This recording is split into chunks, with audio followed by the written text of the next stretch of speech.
We're very honoured to have Professor Willem Lemmens, who is a professor of early modern philosophy and ethics at the University of Antwerp in Belgium.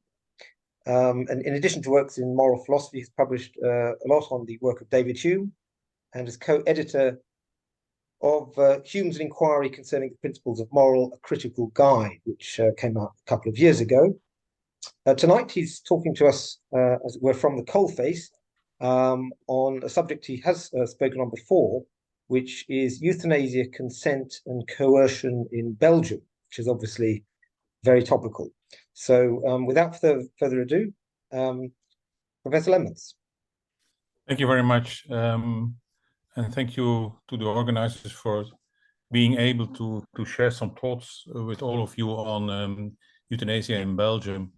Let me, before I delve into the problem itself or the topic of my talk, just give a brief context from which I'm talking. So my personal involvement in euthanasia stems from the fact that I have been member of the Belgian Advisory Committee for Bioethics between 2004 and 2018. I was nominated there as an ethicist and a philosopher. So I have had a lot of contacts with physicians, with people, specialized experts in law and so on. And I was also closely involved in the advisory report, which came out in 2017.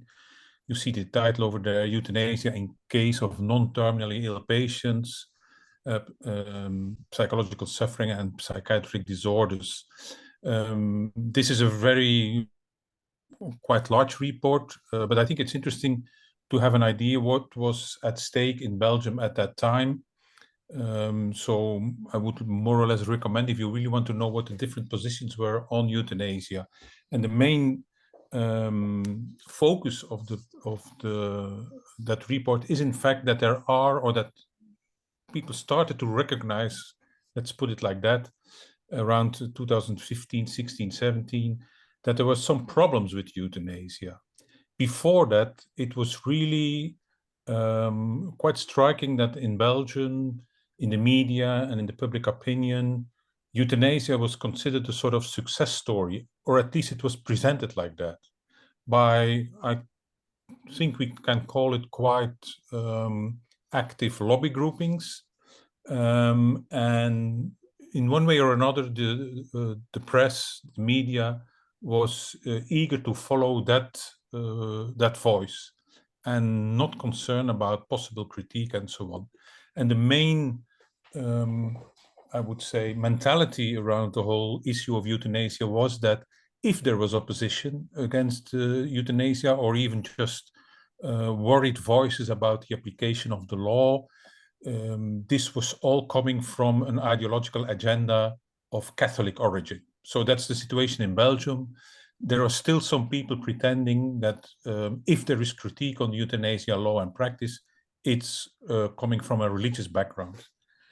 I think this is really not accurate to say so, because I have met in the meantime, in the past years, quite not a few physicians, law specialists, psychiatrists, which are clearly non-Catholic and have the same, I would say, sort of worries that I, for the sake of clarity, share. You see here also a reference to the article on which my talk today is mainly based. I can recommend the book very much because it's written also by practitioners, physicians, and it really gives, I think, a good insight, albeit from a very critical point of view, but what's really happening around euthanasia. And I think it's, for the most part, a very nuanced book. So to start with, I would say what I call the embarrassment of the law. Maybe it's good to sum up the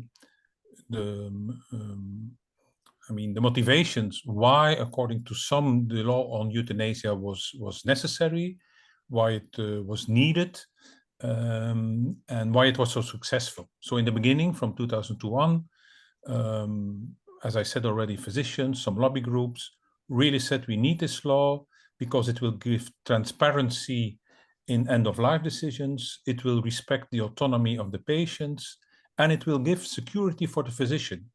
If a physician commits or offers euthanasia to a patient within the boundaries of the law, he or she is safe. And we need that, because there was clearly already a sort of gray zone before 2002 in which euthanasia was offered to some patients in specific circumstances.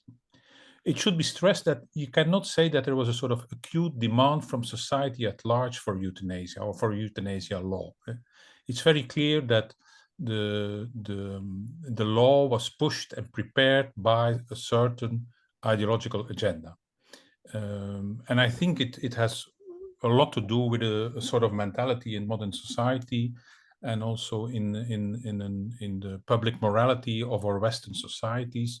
In fact, I think there is a connection to be made between in the Enlightenment, a more lenient attitude towards suicide, which was often part and parcel of a religious discourse.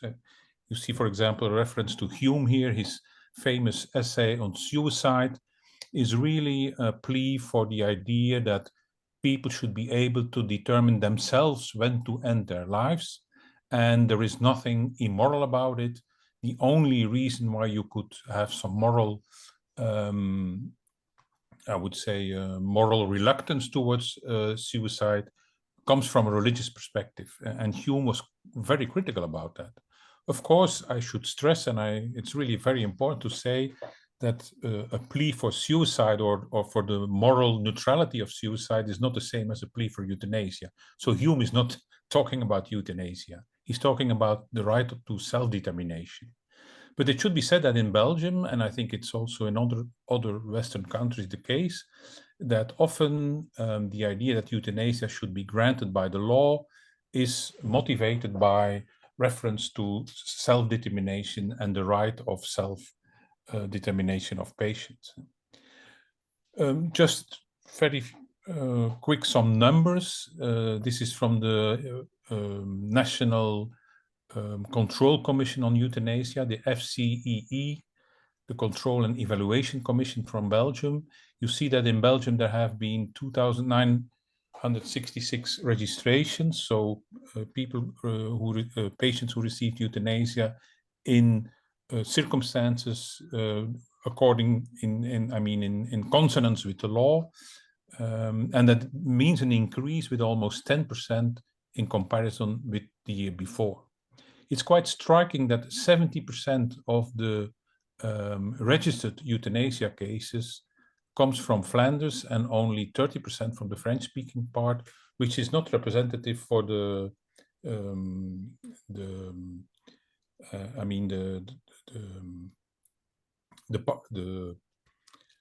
composition of the Belgian population. I mean, the Flemish-speaking part is bigger in population than the French-speaking part, but the number in registered euthanasia cases is not compatible with that. And there are many reasons, but they are not, or many speculations about the reason why the French-speaking part of Belgium is more reluctant to register euthanasia.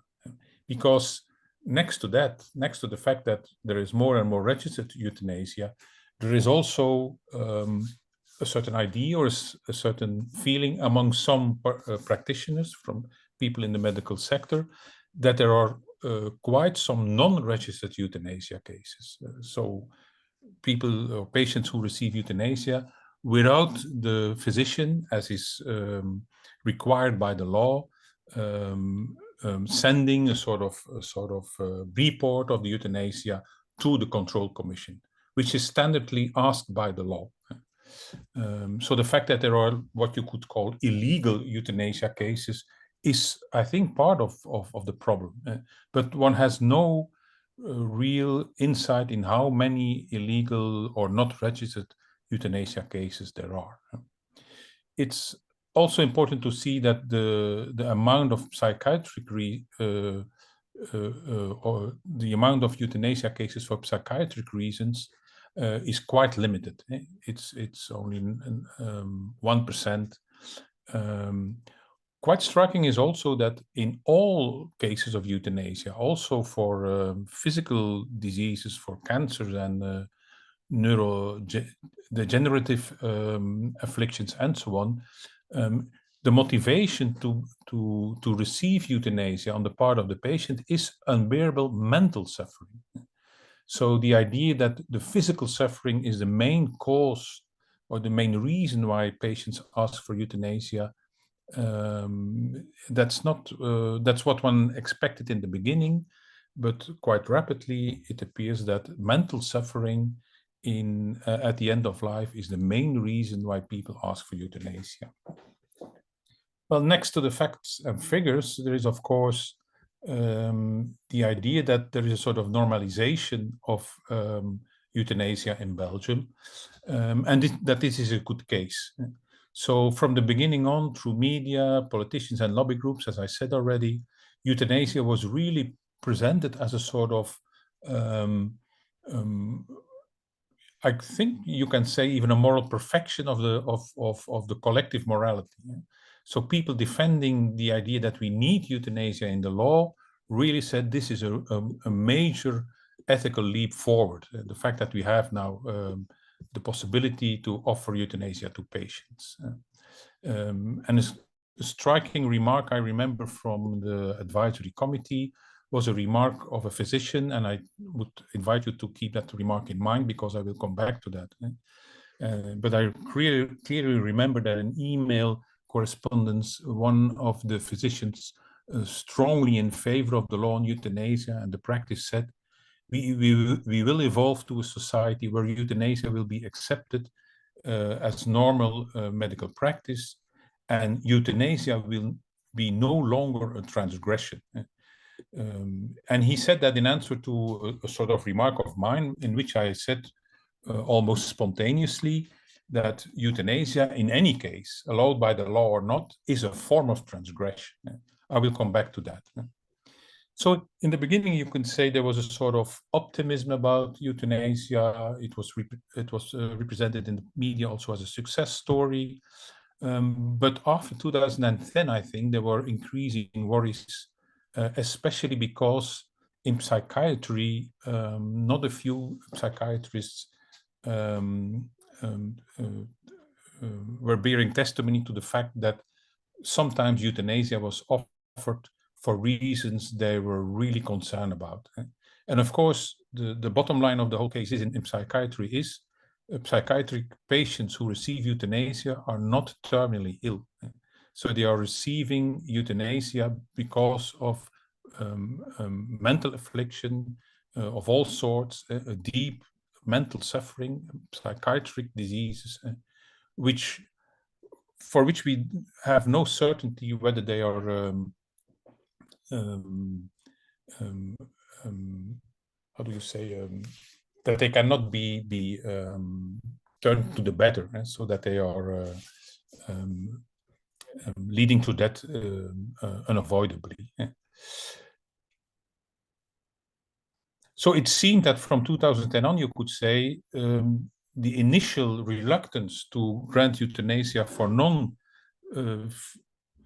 physical diseases and for non-terminal patients was extended. And it's interesting to see that, as you see in the quote in red over there, there had been some discussion when the law was already accepted, and some politicians, even in favor of the law on euthanasia, were worried explicitly that it would be extended to, for example, psychiatric patients. And so the people in favor of the law explicitly said, and it was mentioned also in the parliament, that the euthanasia law was not intended for non-terminal patients, for example, psychiatric patients. And what did we see after 2010? It was just extended to psychiatric patients. Of course, there was the famous euthanasia trial. Maybe some of the non-Belgians among you will have heard about it. In 2021, 3 doctors were put for the Court of Assize because they were responsible for the euthanasia death of Tine Nijs. And the family was traumatized by it. they had the feeling that the euthanasia was first of all performed in an undignified way, and secondly, and most importantly, they had the idea that their sister, their daughter, was not terminally ill in the sense that she could maybe have been helped in another way, and also the decision to offer euthanasia was in the end taken quite hastily. In the end, of course, the trial ended with the acquittal of the 3 doctors, so they were not prosecuted, they were not convicted. But that case really opened the eyes of some people, and it quite a hard discussion came forward in the press also, but also among specialists and in a lot of meetings between physicians, psychiatrists, and so on. The bottom line of the defense of those who thought that euthanasia for psychiatric reasons should be granted, and that nothing went wrong in the case of Euthanasia also. So their defense line was more or less as follows. First of all, euthanasia for psychiatric reasons, that's only in very few cases that offered. Secondly, if people have critique, it's because of their ideological, let's say, Catholic agenda.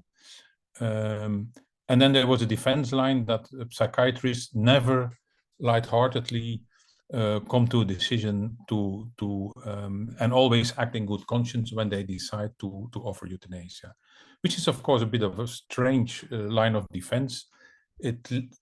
It's more or less suggesting whether there is a law or not a law, we always act in good conscience, so what's the problem?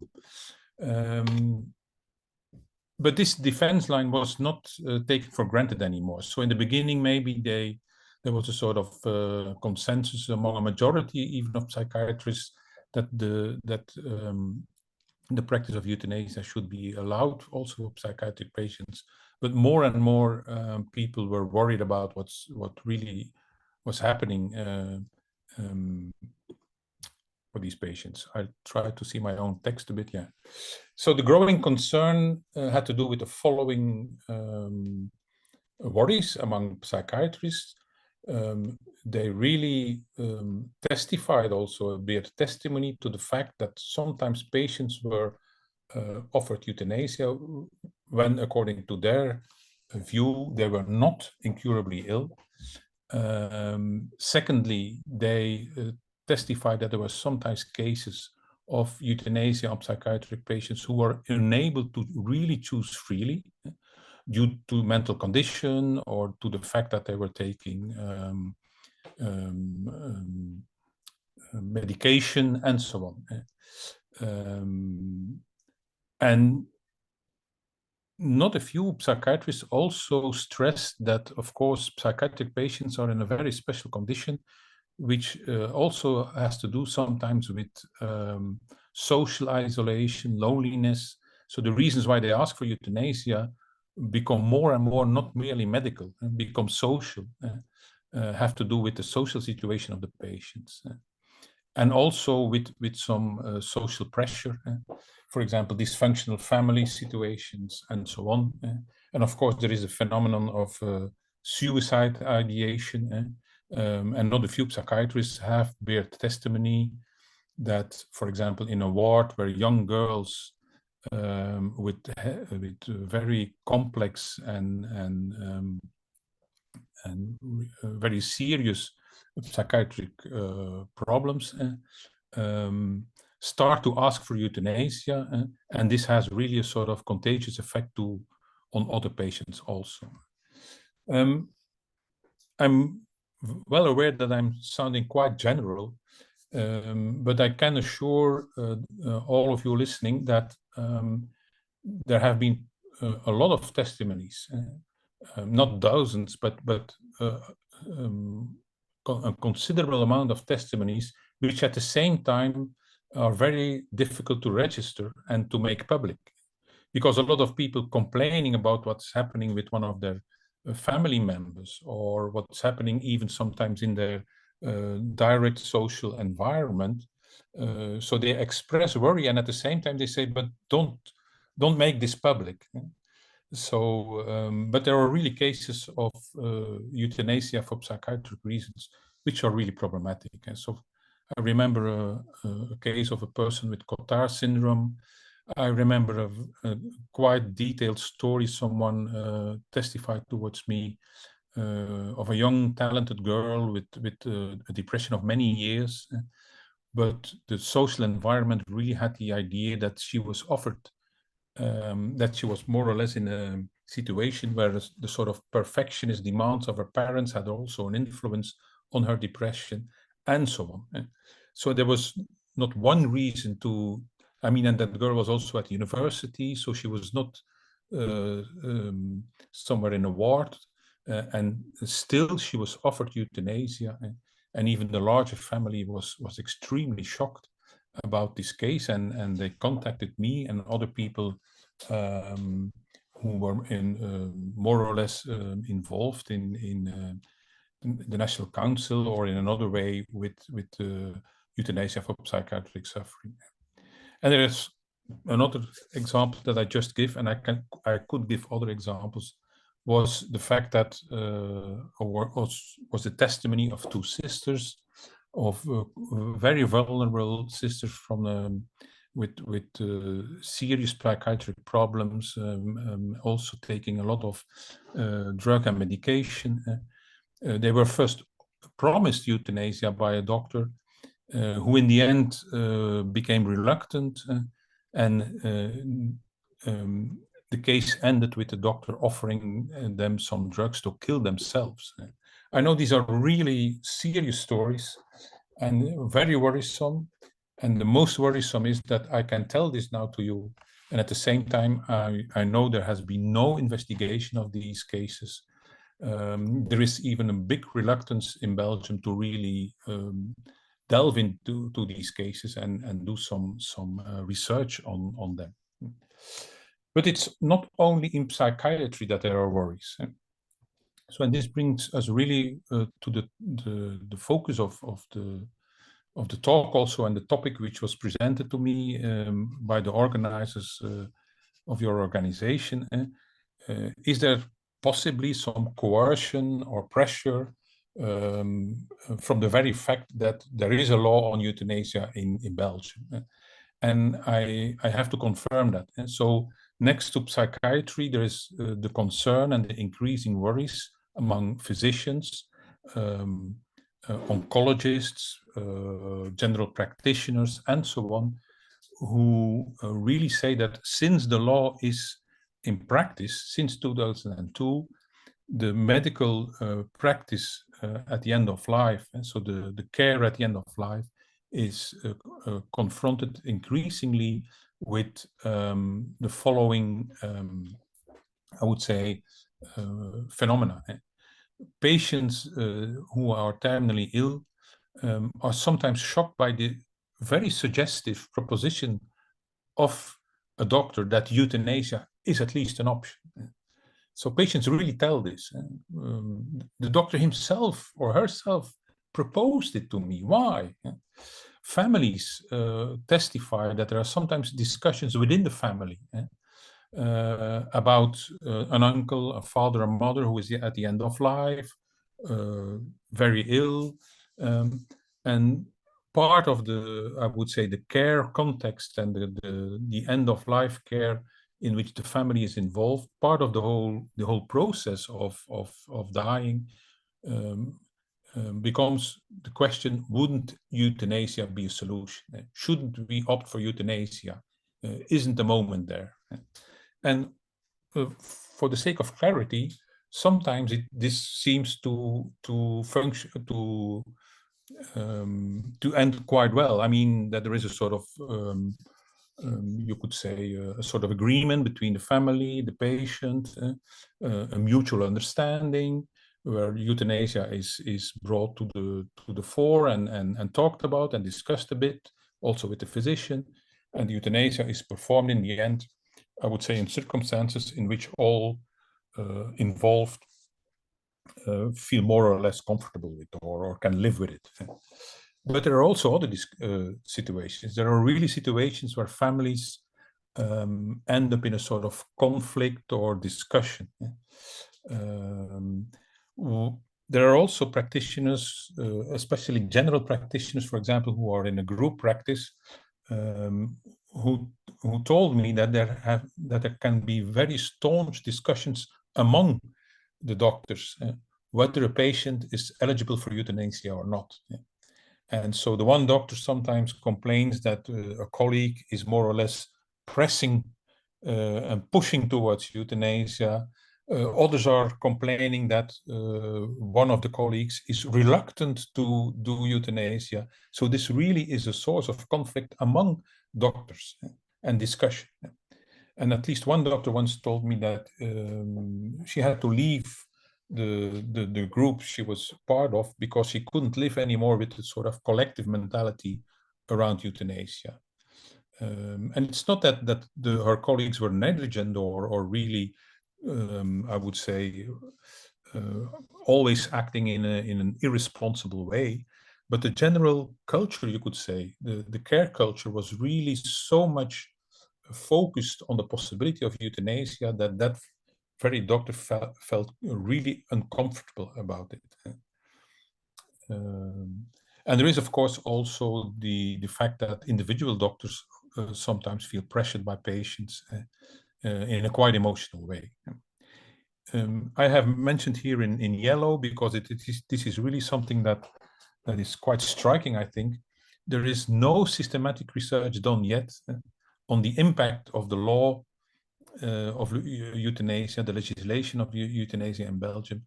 So no systematic research is done on the impact this law has and on the practice and on the collective morality and the public opinion in the medical sector, but also in society at large. And so you see here a sort of summing up of a sort of dissonant voices which come forward if you talk with let's say experts or physicians or law experts. Some physicians would say, well, I feel pressure by colleagues or family to grant euthanasia and I feel uncomfortable with it. Others are really saying, you know, we feel coerced, for example, since the euthanasia trial in 2021, we feel coerced not to offer euthanasia because apparently we risk conviction for murder. And this is brought forward as a problem. We should not feel coerced not to offer. We should feel free to offer euthanasia. Some law experts would say then, and they would agree with those who feel pressured to offer euthanasia, that the law is indeed, some law experts who would agree with physicians that complain that they feel coerced, really defend the idea that the law should be less restrictive, even more open, less threatening for doctors. Whereas other law experts really defend the idea, and especially after the Tinenese case and the trial before the Court of Assize, some law experts really defend that the whole euthanasia law is nothing more than a rag of paper. I mean, it is void of any significance because it seems almost impossible to transgress the law. So the law seems to be so lenient that from the moment on you have a certain complaint, the only thing the only control on the application of the law is the control commission. And the president of the control commission has really testified in the context, for example, of the euthanasia process, that the main task of the commission is to defend the physicians, to feel them safe, not to control whether they have made some infraction on the law, but we are a sort of bulwark against prosecution. These are literally the words that the head of the commission is using.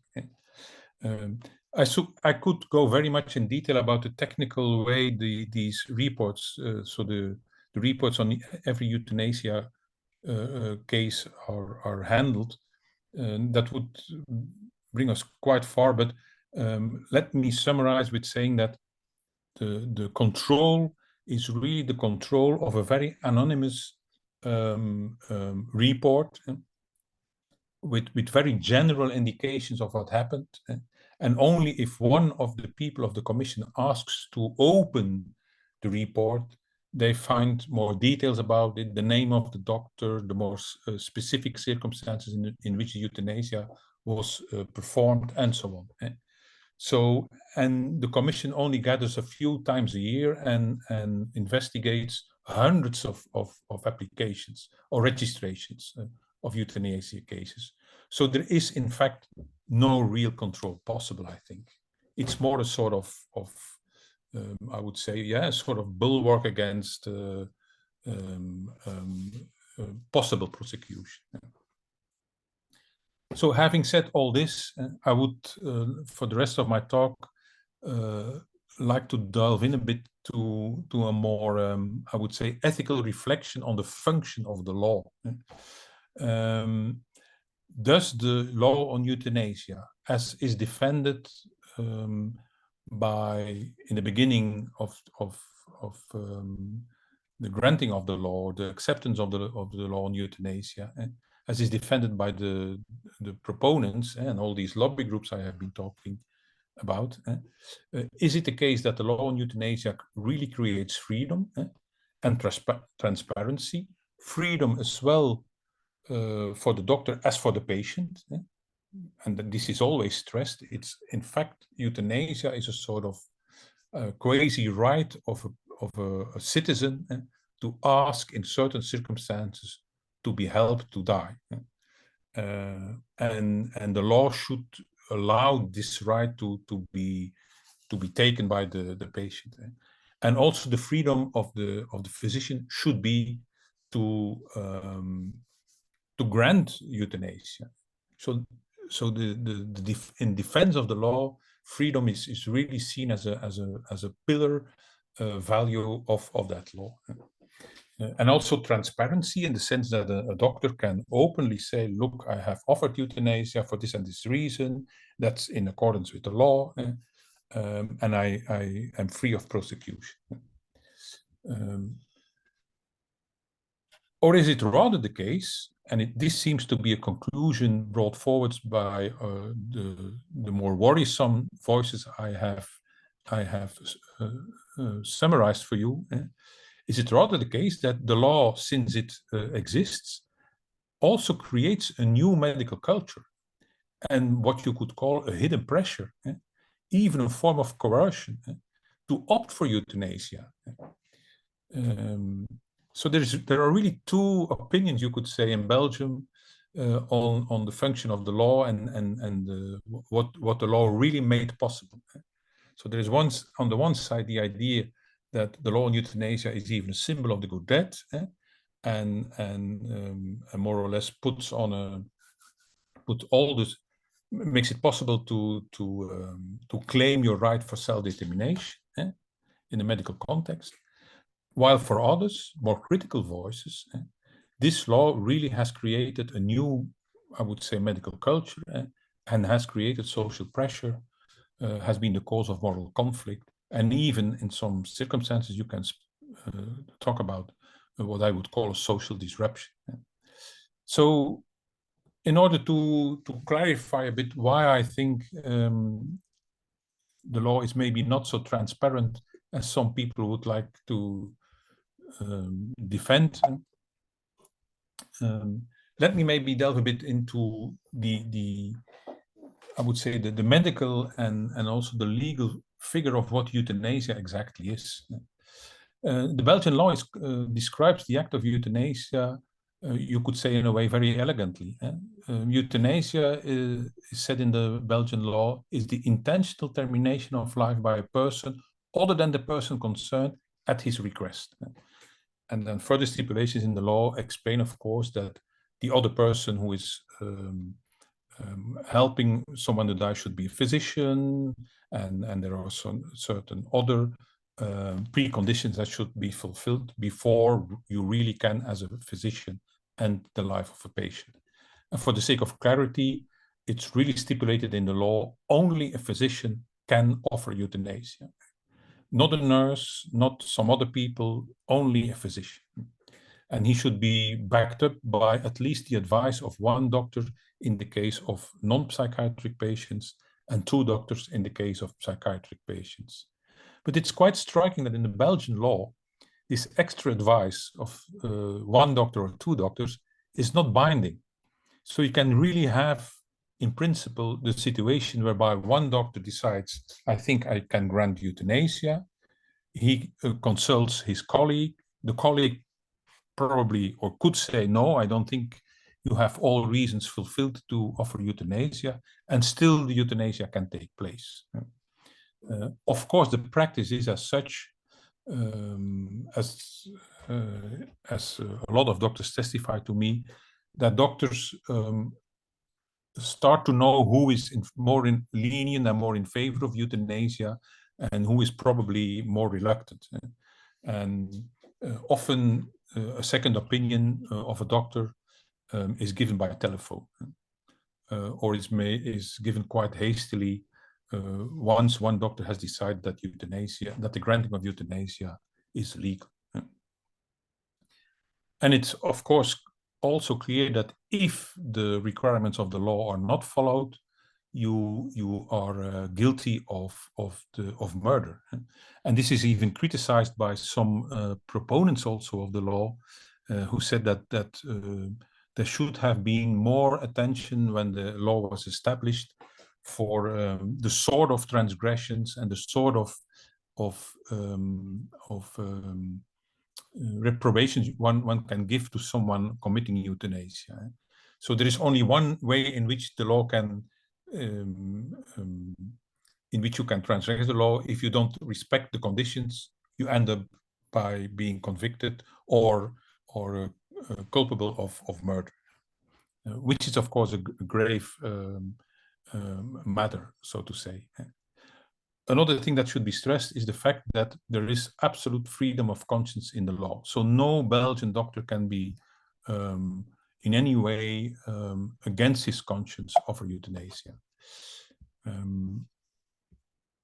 Okay, let's go to the following slide. And maybe it's, after all, important and good to remember that the concept of euthanasia as it is understood now, for example, in Belgium, but I think also in other Western countries, is quite a way of the original, let's say, the Greek etymological meaning of the term, euthanatos, which meant in ages ago a sort of ideal of a good death, free from suffering and pain, a farewell to life, in which the human dignity was respected, and so on. And it's quite striking also if you read some more historical records of this and reconstructions of how we ended up with euthanasia being this very strict medical act. It's quite striking to see that euthanasia was really in the beginning, in the 19th and 20th century, propagated in the medical context from an eugenist perspective.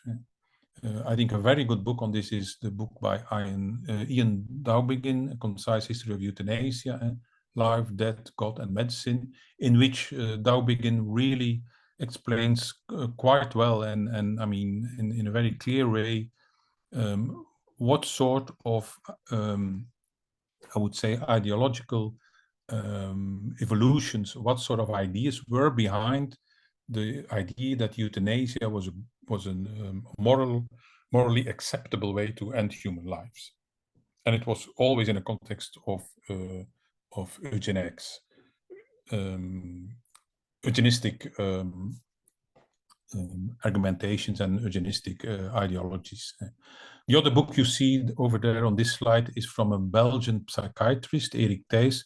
Unfortunately for the people who are not able to read in Dutch, this is really a terrific book on the Action T4 of the Nazis and the ending of life of psychiatric patients, some 200,000, which was, for the sake of clarity, also called euthanasia. So the active ending of life because of medical reasons within a medical context. Of course, we all know, and if in Belgium, and I think also in other countries, you refer to the origin of euthanasia and the connection with eugenetics, one becomes very annoyed and even embarrassed. And one always stresses, and rightly so, that euthanasia at this moment in the 21st century in countries like Netherlands, Belgium, and Canada is really euthanasia on explicit demand of the patient. And it should be stressed indeed that this last clause is also crucial in the Belgian law. And as I said already, that's one of the reasons why also in Belgium, a lot of people say, well, look, the law on euthanasia doesn't put pressure on anyone, doesn't coerce in any sense, because you are free to ask for euthanasia or not to ask it. So there is no pressure. On the contrary, it's a sort of symbol of a very liberal society where people can act out of self-determination. And in that sense, it has become indeed a legal figure, a sort of moral ideal, which is widespread, but which also creates, and that's something I really would like to stress, I would say a sort of new taboo. So the euthanasia and the law on euthanasia, at least in Belgium, I have really the impression, but I hear from people in Canada, for example, that's the same is happening over there. It has been, or one considers it such a sort of ethical step forward that the questioning of euthanasia or the critique of the practice as such becomes a taboo. Thou shalt not question any act of euthanasia is becoming, I would say, a sort of new taboo, which I think is putting the whole idea of total freedom and lack of pressure in quite a special light. As I said already, there are de facto problems in Belgium, and for the sake of clarity, the problems are more and more addressed by a wide variety of people, ethicists, physicians, law specialists, of very different ideological and religious denomination. So it's very important to stress that in Belgium, you cannot say that the discussions on euthanasia and the possible problems with the law are discussions between religious-minded people and, let's say, more free-thinking, liberal-minded people. For example, you see here an article about 3 people connected in one way or another to hospitals and University of Ghent. One of them is indeed a Catholic pastor, Bert van der Hagen, but his 2 co-authors, Casper Raus and Sigrid Sterks, are clearly non-Catholic, very skilled and very well-informed ethicists who come to the same sort of worries I have been sketching already. And so this brings me to a sort of hypothesis I want to bring forward and then give some few comments to end my talk. So I would like to bring forth a hypothesis, and I also do in the article I have referred already to. The problem is with I would say, the new collective morality, which is more or less generated by the law of euthanasia or facilitated in one way or another. So part of the collective morality has become the negligence of the fact that euthanasia is never a purely medical act, but is, according to me, always a transgressive act. And through the legalization and the decriminalization of euthanasia, some people really think they could make euthanasia part of normal medical practice, but I think this is really impossible. And what does it mean to call euthanasia a transgression? Well, let me first say, of course, there are a lot of forms of transgression which are inherent to the medical practice. For example, surgery, physical examination of the body during a medical consultation. You could also say these are more or less sort of transgressive acts of a physician with good medical reasons, which are typical for medicine, and which are unavoidable. But of course, it's also the case that a physician always, in one way or another, enters into the intimacy of a patient. Shares, for example, some secrets that even family members don't know, and so on. So there is a huge existential dimension on medical care, which is connected intrinsically with the whole, I would say, transgressive aspect of a lot of medical acts and the whole medical practice. I would say that euthanasia, seen from that perspective, is perhaps the most serious, and is in fact the most serious transgression you can have in medicine, because it concerns really life and death. And it reminds us, I would say, of the sacredness of dying. And whether one is a believing religious person or not, the fact that there is a sort of sacred dimension on dying is intrinsic to I would say, the lived experience at the end of life, as well the lived experience of the patient, but also family members and people surrounding the patient. And it's quite striking, maybe some of you will know that Ronald Dworkin, who was of course a very liberal political philosopher, and who wrote a book on abortion and euthanasia, Life's Dominion, in which he defended the idea that as well abortion as euthanasia are, from a moral perspective, in some circumstances acceptable. At the same time, at the beginning of that book, he really says literally that with abortion and euthanasia, the sanctity of life is at stake. And that abortion and euthanasia have something to do with the sacred dimension of life, which is, from the side of, I think, such a liberal-minded philosopher, quite striking to say. And I can assure you, if you mention in, let's say, discussions among ethicists and physicians, in the context of discussions on the euthanasia law, if you mention the concept of the sacredness of life or the sacred dimension of dying, some people become really quite nervous, and they are really opposed to that idea.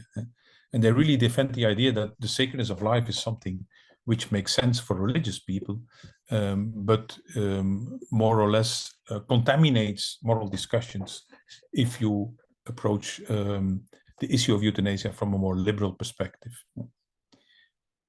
I really think that one can ask the question, and this is something some doctors have also suggested to me, that there is a lack of attention in the medical training and in the medical world of this dimension of dying and this dimension of euthanasia. So it's quite striking that young doctors and nurses in their education, before they start their medical profession, they are informed on euthanasia in a very legal way and in a very technical way. But the whole dimension of what is in fact euthanasia, is it possibly a sort of transgression?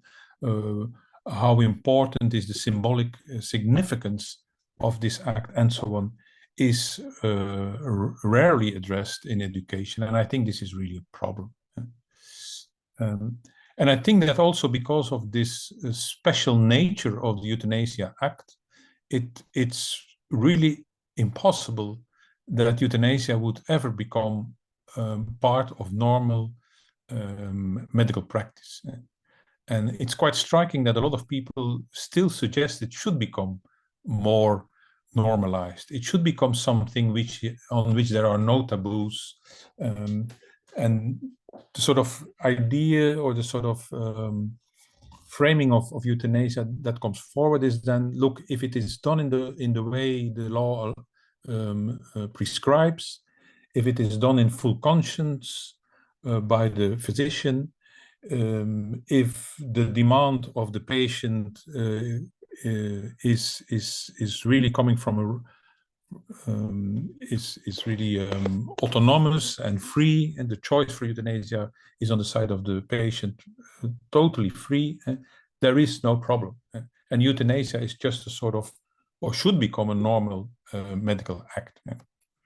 I would like to stress that the very idea that conscientious objection is still respected in the Belgian law and is considered by, I would say, the medical world as such. So I don't know any doctor who is really saying that conscientious objection is not important. But the fact that one defends this clause is an indication that, according to me, euthanasia can never become a normal medical act or part of normal medical practice. And I should mention, and I think it's quite striking, that at least sometimes some people bring forward the idea that conscientious objection should be restricted. And there is a famous article by Udo Schuckeng, the Canadian bioethicist, who more or less defends the idea that physicians, as far as they are paid by the government and by society, which is, for example, allowing euthanasia, they should know when they start the training as a physician that conscientious objection in the case of euthanasia is in fact something which is not expected from them. And if you're really, for whatever reason, someone who thinks that euthanasia is something you will not perform or not able to perform as a physician, maybe you should then not start training for certain specialism within medicine. That's more or less the idea that Udo Schuckeng defends. And I invite you to think through all the consequences of this idea. I mean, then a physician becomes more or less, and I would say, a state employee and someone who has to put aside his conscientious objection in such very, I would say, serious circumstances as euthanasia. I'm looking to my time. I'm looking also maybe to the moderator. How much time do I still have? 5 minutes? I will sum up. Okay. So I would conclude with 2 remarks. First of all, that there is pressure or a sort of what you could call soft coercion once you have a law on euthanasia established. And I would say that the idea of normalization of euthanasia is a form of social conditioning, which is a form of as I call it, soft coercion, or at least the possibility exists that pressure is coming forward in the context of end-of-life care because of the very liberal law as such. And I think the liberal view on the law of euthanasia contrasts quite strongly with what I would call a more classical view, in which the law has as a function also to protect some absolute values. Some values which have to do with the borders of moral life as such, and what a flourishing moral community needs to keep in harmony and to stay in harmony. And I think this classical view more or less defends the idea that the law sometimes precedes the autonomy of the subjects of law and the right to self-determination. A second conclusion I would like to make is that once you have a law on euthanasia, the phenomenon of moral disengagement, as Albert Bandura calls it, is a fact. So there are more and more Belgian physicians, I would say, who do not see the problem anymore, who do not see anymore why you would call euthanasia transgression. You see here some quotes of ways in which physicians try to avoid, I would say, some worries or moral uneasiness, uncanniness when they perform euthanasia. And there are no problems because the law allows it. And in fact, if the patient asks it, there is no problem. And at the same time, they are often confronted with demands, pressure of families, and so on, as I have been sketching in the beginning of my talk. So my conclusion would be that we urgently need in Belgium, and I think in other Western countries also, where there is in some way a law on euthanasia or medical assistance in dying, we really need a better understanding of what really is going on once a practice of euthanasia is more or less established. We need more critical examination and thinking on the fact that the legalization of euthanasia has an impact on the collective morality and the medical culture. And I think for law specialists and philosophers, maybe we should investigate better and try to understand better what exactly the function of the law is. Is the law not a protective institution which has to protect more than the rights of individuals and the safety of doctors? Should it not also be, I would say, an institution that protects what I have been calling the sacredness of life and death, and the way we behave in circumstances of dying and at the end of life? I think that's the main things I had to say. Well, thank you very much indeed for a very thorough, wide-ranging panoramic view of what's happening in Belgium. So I'd like to thank you very much indeed for bringing that all together. And I'd like to now hand over to questions. So if anyone has a question, if you could turn your camera on and put your hand up, or if you really don't want to do that, you can maybe type it in the chat and I'll read it out.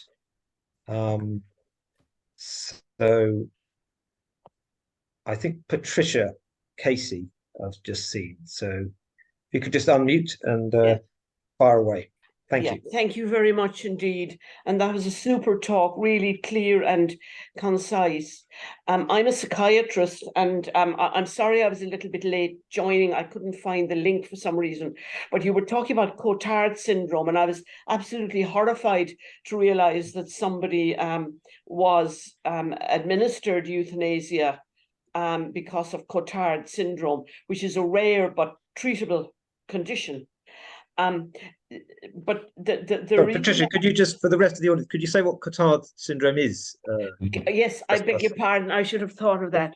Cotard syndrome is a rare symptom in which a person believes that part of their body is missing. Organs, internal organs, external organs. It's uncommon, and it's usually indicative of very severe depression, what we call psychotic depression. I once had a patient who told me she had no heart, that there was absolutely no heart in her body, and she was functioning without a heart. And this was a recent onset belief. And I know we gave her ECT and she recovered. I had another person who told me he had no bowels. And again, so there are treatments for this condition. It is not it's not something a delusion that the person will have to live with indefinitely. I just wanted to, and I'm sure Professor Lemmens you may well know about this study, but a recent study published in the British Journal of Psychiatry Open Access, it's called BJP Open, by Professor Anne Doherty. She's my successor in University College Dublin, and David Jones from the Anscombe Institute, and as a psychiatrist, comparing suicide rates in countries comparing the suicide rates, the assisted suicide rates against the non-assisted suicide rates in countries where euthanasia was legalized. And that was published, I think, in October of 2022. So you may know it, and if you don't, it's really, it answers one of the questions, one of the issues you raised about the impact on social morality of the legalization of euthanasia. Yeah, very few studies included. It's a systematic review. And for your listeners and viewers there, a systematic review is a study that chooses papers on a particular topic according to certain specific criteria. And all of those studies are combined and the data then pooled and analysed. And hence the name systematic review. I think they only found 6 or 8 studies that met the criteria that they were using, but it's very worthwhile, particularly when all of Europe is very exercised about suicide rates. Well, I presume that you are in Belgium as much as in Ireland and Britain, and lowering the suicide rates. And what they found in this study is that it actually increases the rate of non-assisted suicide, particularly in middle-aged and elderly women, presumably because they're the ones who come under most pressure. Yeah, I know about this. Thank you for this. And indeed, I know about the study by David Jones and the figures he has And Doherty. Yeah. It seems to be a conclusion. Sometimes in Belgium, people in favor of the euthanasia law said, well, look, one of the reasons we need euthanasia also in psychiatry is it will reduce suicide, but that it's not the case at all. So there is no correlation between the two, on the contrary. And I think I have to say 2 things. First of all, as far as I know, there has been no systematic investigation, really systematic investigation in Belgium on these numbers. That's the first problem, I think. And secondly, there is a sort of reluctance also to do that sort of research. But among psychiatrists, there is, I think, a sort of consensus that from the practice, they do not feel as if the euthanasia law has become a sort of instrument to cope with suicide. On the contrary, there is a sort of, as I told you about the case where in a ward, young girls with suicide indeed problems, living together in a sort of life community, as is often done in psychiatry. When one of these girls asks or starts to ask for euthanasia, the others follow. And there even is a sort of collusion and a sort of conflict and discussion among these girls about whether they should ask it or not ask it, and whether she should be allowed and I wouldn't be allowed, and so on. So it creates new problems instead of being an instrument to cope with suicide. Yes, that's very interesting. Would you mind texting a reference to that group along to Helen or to one of the people there at BIOS, so that I can look into it, please, and perhaps pass it on to my colleague Anne? Yeah, well, I'm certainly willing to do so. So I can ask the people who told me this whether they can give some more evidence. It may well be reported in a newspaper or something like that. Well, I'm afraid not. That's one of the problems in Belgium also. Right. So a lot of factual, let's say, conflictuous and difficult situations I have been sketching, I can share with you, because with some people we are contacted on a regular basis by other citizens telling these stories, because they know we are worried about it. Yes. I can, for example, tell you the story or just remind you in a general way. I was contacted by a woman who was really desperate. I mean, she was a highly educated woman. She had 4 children, very successful, but one son with a lifelong psychiatric problems. And he asked for euthanasia on his birthday when he was in his 40s. The woman was devastated. And there was no way she could do anything about it. She just asked me, is that normal? What can I say? And it's not in the press, it's not registered by a control commission. There is no possibility in Belgium to go to a commission who can, let's say, in an open way discuss this. There is just the fact that this patient, this son who is obviously suffering severely, has found a psychiatrist who is willing to grant a euthanasia. And then a whole process starts in which even the family is kindly asked not to interfere if the patient doesn't want it. So this is, and there are a lot of stories like that, which are really deeply problematic. But I'm afraid I have to say they are not always well documented. So we register these things, and if we bring them forward in discussion with other physicians or ethicists who are more in favor of the law, the only reaction is, this is anecdotal. This is not proven by real objective research. You can tell stories, give us the evidence, but sometimes people don't want you to really give the details of a case and so on. So it's really a tricky situation, you know. And I guess they never think about social contagion. And we know that there's social contagion with suicide. It's like a trans issue, there's social contagion. Absolutely. Some physicians bluntly deny it. Yeah. Okay, I think Fiona has a hand up. If anybody else wants to, please put your hand up or put something in the chat. Thank you. Yeah, I just want to thank you so much for that talk. I found it really interesting. I especially really liked the point you were making about how the law has outstripped social attitudes and how that is in itself a sort of ideological push.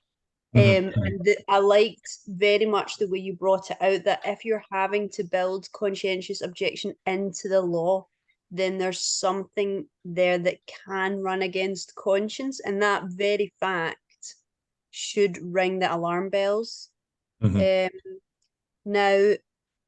I was wondering, just from all your experience and professional opinion, I can see that there's going to be people who will never be convinced on the idea of sanctity of life, as you discussed. Yet all these people would still see life as something important, or they would so if they might not want to call it sacred, they would still call it important, because otherwise it would not be a crime to murder, for example, and to take a life. So there has to be some sort of, the more secular the better, value there that could be tracked onto. And my thought there, just to put it in an actual question, is where do you think the best pressure points would be to enable some studies, to motivate some studies that both sides would agree on? So, for example, even if you think euthanasia in the perfect cases is merciful, even if you think that, I think we can all agree that there will be cases that go wrong, and you mentioned some of them. And there must be a stage at which society, usually what happens is there's a just clear-cut, shocking case. And this is the sort of thing that gets in the public imagination and really starts to dislodge the unquestioning acceptance of something like euthanasia. So you talked at the start about how euthanasia was initially just, held up as a moral virtue. I found that very true. So that, so I think, so I was wondering if you thought, would it be like popularizing some of these cases, someone who's brave enough to give consent for the family situation to be put out in a newspaper? Or do you think that there are avenues of research that can be agreed on by both parties? I'd just like to hear a little bit about where you think the best pressure points would be for real future study into the abuses of euthanasia? That's a really interesting question, and I was thinking when preparing this also. Of course, it's true. You come nowhere if you bring forward a sort of philosophical reflection on the sanctity of life. So I mean, people don't get it. I mean, and they bluntly do not agree. It's also the case in Belgium, and it has been remarked by some, and I think even in already in some crazy scientific studies and PhDs even, and so that the role of the media and the press in Belgium has been in the acceptance and the normalization of euthanasia has been huge. And I'm quite pessimistic about the Belgian press, and especially the Flemish press, their willingness to address in an open way the possible stories of abuse and really problematic cases. For example, it's impossible in Belgium to criticize those psychiatrists of whom the profession clearly knows that they have that they are lenient towards euthanasia in a way which is really problematic. These names are known, and among psychiatrists, it's not so difficult in private to mention them and see that one agrees with your worries. But it's impossible to bring it in the open. So I was just thinking when I was preparing this, why would it be impossible to have, for example, in Belgium a commission, or in other countries in the Western world where you have a law on euthanasia, for example, in Canada, would it be impossible to have established, for example, a sort of commission, an official commission in which citizens can come forward with their stories? So stories I have been summarizing a bit for you, couldn't they be told and registered by a sort of commission or body of an official established institute where one gathers these testimonies and also write reports on this basis? This is not done at all. And honestly, I think if I would propose that, or if someone in Belgium would propose that, at this instance, it would not be accepted, I think, by the medical world. But at least it's a way in which you could objectify more or less stories who are running and going on and experiences.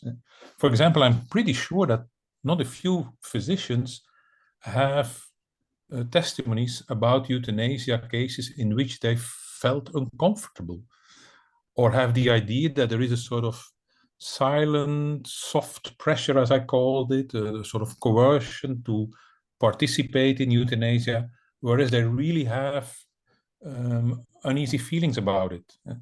And I think they would profit from at least the possibility to tell their story. Yeah, I would think this is really something that should be established. But at this moment, I think this is wishful thinking in Belgium, unfortunately. And as far as I'm informed about, for example, Canada, where not a few experts are also extremely worried. One of the last numbers I got from the amount of euthanasia cases in the province of Quebec is quite astonishing. I mean, it's much higher than in Belgium. 8% of all deaths in Quebec is through euthanasia the past year, which is extremely high. I mean, it's 1 in 10 almost. So yeah, I would say a sort of qualitative research and gathering of data coming from the experience of the practice as such, but citizens, physicians, experts, that would really be needed. But I think it's at this moment still wishful thinking. Okay, thank you. We have a couple of comments from David Davray in the chat, and then we'll come to Alistair Lee for a question. David Davray says, a couple of follow-up comments to your talk. Once euthanasia is a free choice, rejecting it will be regarded as a selfish choice. costly to the state or family members. Once the mental suffering is admitted as a factor, motivation to help the suicidal fades away. So I think a comment really laying out, supporting what you were saying. And Alistair Lee has a question. Hi there. Thank you so much for the talk. My question is more about what are the negative effects on social discourse when the whole discussion of euthanasia is wrongly portrayed as a division between a secular idea and like secular liberal idea and a religious kind of ideology? Your question is what the effect on the public discourse is? Yeah. What are the effects on the social discourse amongst people that are not as philosophically minded or involved in politics? Well,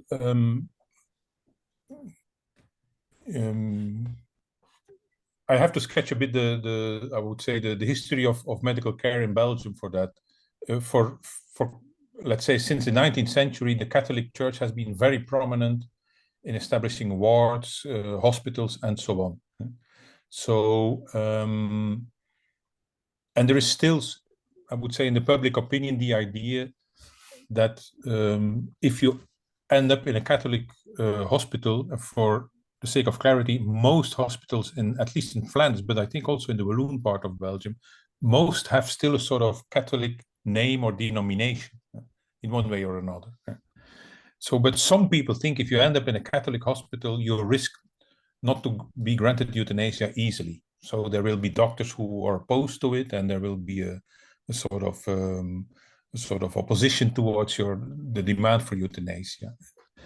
I think the reality is quite different. At this moment, for example, I'm now talking, living in the city of Louvain. I mean, some few hundred yards over there is the huge Catholic hospital of the University of Louvain, the biggest hospital in Belgium. I mean, it's a very famous hospital, very good also, very high quality.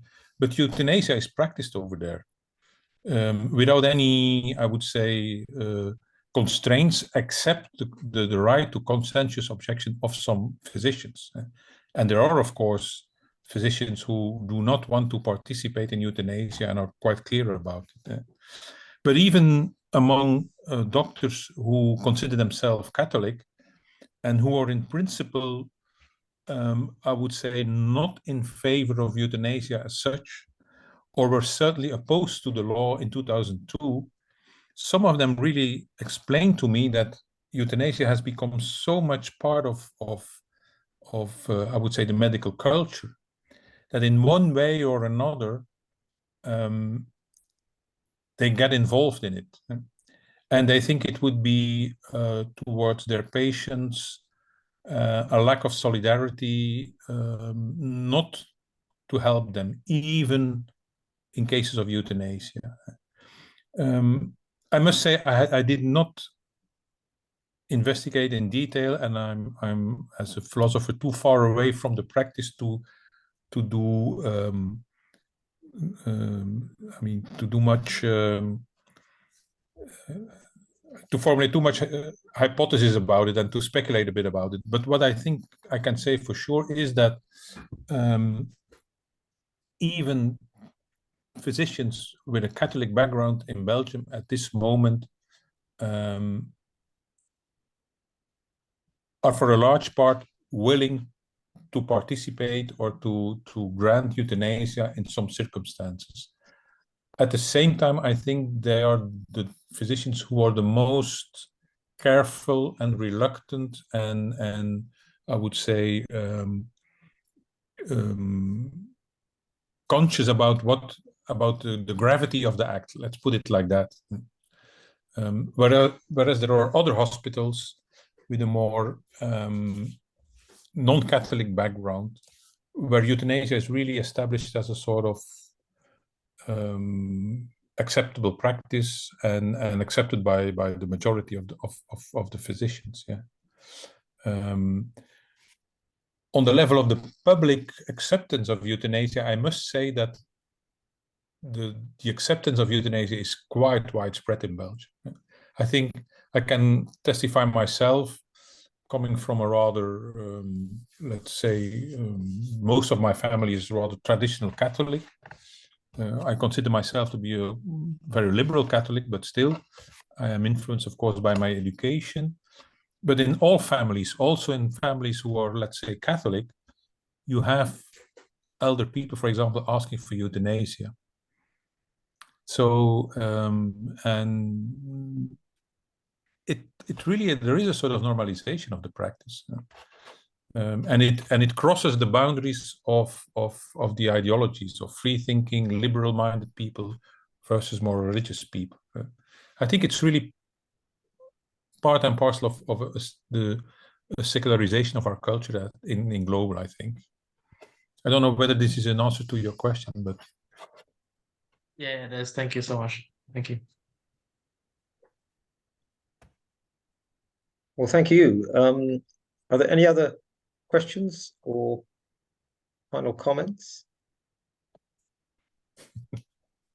Well, to cheer you all up, I think next month we'll probably be having Travis Dumsday talking about Canada, which was mentioned, and the legislation there on assisted suicide in Canada, which is probably more of a model for some of the proposed legislation in the UK, where they now shy away from talking about euthanasia and talk more about assisted suicide. So Oregon used to be the model. But it's interesting that the Netherlands was very much held up by pro-euthanasia campaigners, and then it became Oregon.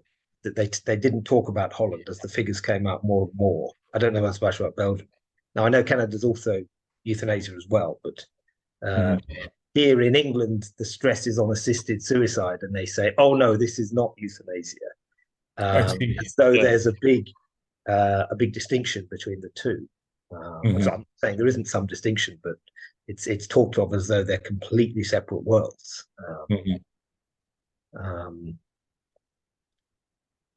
Okay, well, I think that's all the questions. It just remains to say thank you very much indeed for a very thorough and thought-provoking talk, and for telling us about a country many of us probably don't know enough about, which is, of course, very near to us.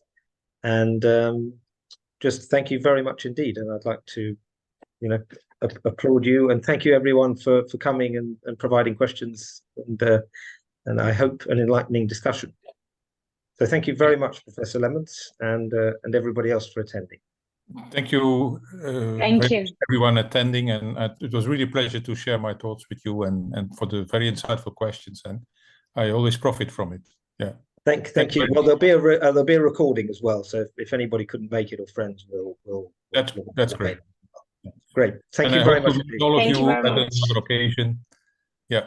Yeah, that would be great. Okay. Okay. Good evening. Thank Take you. care. Thank you. Bye. Thank you, everyone.